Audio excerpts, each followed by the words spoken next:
adalah RA Kartini.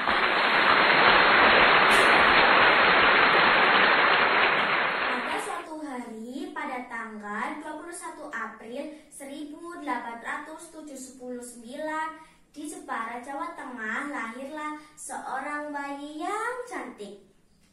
Kemudian diberi nama RA Kartini. Ia merupakan anak kelima dari 11 bersaudara dari keturunan bangsawan Jawa, yaitu Raden Mas Adipati Aryo, Sosroningrat, dan M.A. Masirah.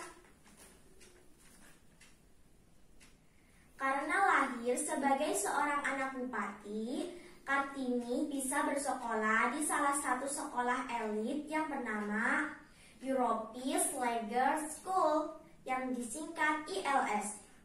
Kartini hanya bersekolah sampai usia 12 tahun. Sekolah ini tidak dibuka untuk umum. Sekolah ini hanya dibuka untuk anak-anak yang berketurunan Eropa, negara Timur, dan anak Indonesia yang berasal dari keturunan bangsawan.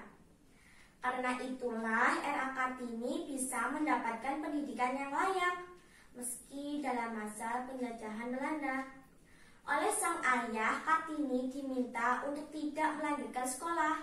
Ia pun mulai dipingit atau tidak boleh keluar rumah sesuai kebiasaan tradisi. Selama dipingit di rumah, Kartini mulai menulis surat kepada teman-temannya yang kebanyakan berasal dari Eropa. RA Kartini di usianya yang masih muda menerima perjodohan yang orang tuanya lakukan. Ia dijodohkan dengan Bupati Rembang, Raden Adipati Djodjodiningrat.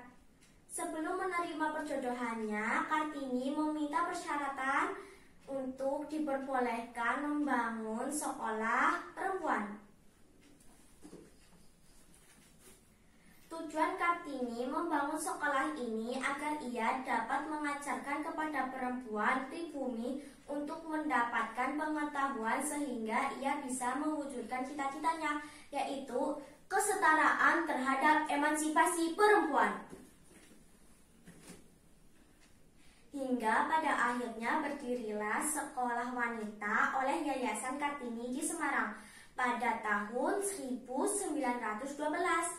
Sekolah ini diberi nama Sekolah Kartini yang didirikan oleh tokoh politik, yaitu keluarga Van de Venta.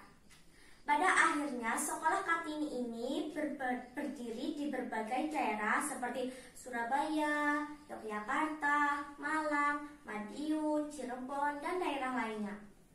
Sayangnya Kartini meninggal dunia di usia muda, tepatnya pada tanggal 17 September 1904 pada usianya 25 tahun. Sepeninggal Kartini, J.H. Appendano yang merupakan Menteri Kebudayaan, Agama, dan Kerajinan Hindia Belanda mengumpulkan seluruh surat dari Kartini dan membuatnya sebuah buku yang berjudul Door to Easternist to Light, yang artinya dari kegelapan menuju cahaya. Ini contoh bukunya.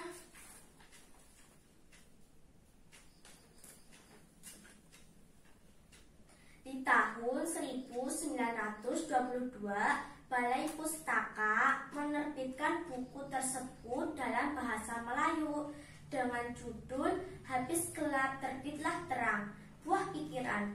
Kemudian tahun 1938 keluarlah Habis Gelap Terbitlah Terang versi Artmin Pane yang merupakan sastrawan pujangga baru.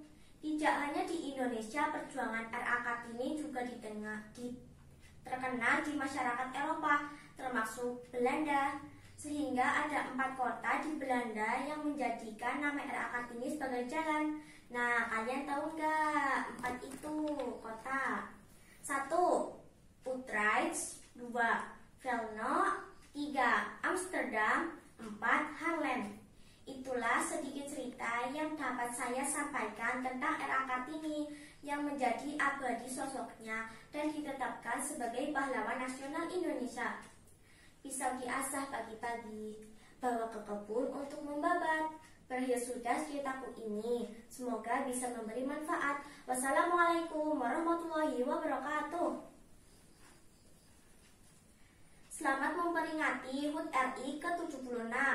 Corona cepat berlalu, jayalah negeriku.